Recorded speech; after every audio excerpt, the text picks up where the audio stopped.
While the regular season is winding down in OUA football, a new program offered by the league is just ramping up. Growing the Gridiron is introducing kids to the game in a safe and fun environment in the hopes that they'll stay in Ontario and pursue football into university. So let's see it. Remember, feet, baby. Attentive and eager, potential future stars stand poised, ready for their turn. Oh, yeah. These instructors are bringing football basics to kids across the province. Right to the house. To build the confidence of those without a background in the sport, so they'll try organized football. Sometimes they can be a little shy, thinking that the players already know all of it. And to overcome that fear, Growing the Gridiron was created, a partnership between the OUA and Ontario Football Alliance. Passion for football, passion for kids, and passion for healthy, active living. To watch the ball all the way in. For those who already play, skill development is also part of the program. Guelph Bears quarterback Adam Shoemaker plays flag football, but knows if he wants to pursue his dream of playing in university, he'll need to learn one very important skill. We got to tackle properly, which they already showed me, and learn some stuff about catching even, because you got to learn to catch before you can tackle. Growing the Gridiron also brings OUA athletes onto the field with the kids, a thrill for both sides. Feels pretty good. All the little kids running up to you, they're looking up to you and stuff. Just cool because, well, they play at my hometown university, and I hope to play here someday, and they're teaching me how to play football, so it's cool.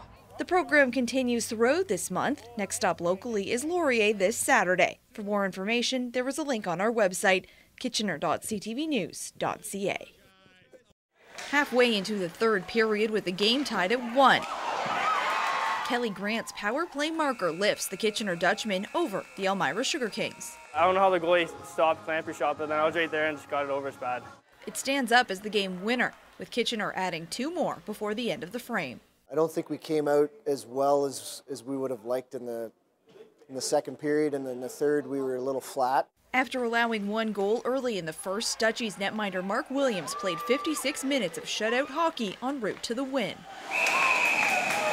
He says there's been a culture change within the team, thanks in part to new head coach Dave Williams. The guys really responded to his intensity in practices and in camp, and it's really paid off. And while the head coach was impressed by his team's work ethic against the first-place Sugar Kings, Williams says it's still very early in the season. I think it's going to take probably 12 or 15 games to see where everybody's at, everybody to get themselves established a little bit. But what I've seen so far on any given night, I think any team is capable of beating somebody else. And in this case, it was Kitchener grabbing a share of first place with Elmira, the start of what's expected to be a season-long rivalry. I think it'll be a good battle this year between us. I think we play them 4 more times, so we got some good battles ahead of us. Our goals are always the same, improving every time out from the previous time and from the previous season.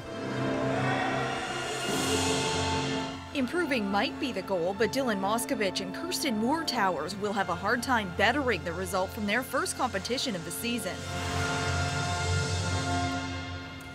The pair successfully defended their title just over 2 weeks ago at the U.S. International Figure Skating Classic in Salt Lake City. A strong start for a pair looking to peak at Sochi this season. It's important for us to stick to plans so we can snowball for ourselves to be ready for the biggest time of the season. There's a lot more hype, and it's a different kind of hype. But for us, I think we try to keep ourselves focused on the task ahead of us, which right now is not the Olympics. Moskovich and Moore-Towers train at the Kitchener-Waterloo Skating Club under Chris and Christy Wirtz, a former pairs team whose experience they can draw from. For Christy, especially, for me, she's done it. So it's good to definitely have that person behind me to help me through and to give advice when I'm a little bit unsure of my situation. I watched them grown as coaches too, and we've kind of, the 4 of us have helped kind of build the pair training center here. And that center, just one component of the KW Skating Club. It's their 75th year, so that really says something about the organization and how they run the club, because not all clubs will make it that far and be that strong. But that success also stems from community support, which this pairs team says they feel growing every day. As skaters with big goals, it's nice to know that you have that behind you.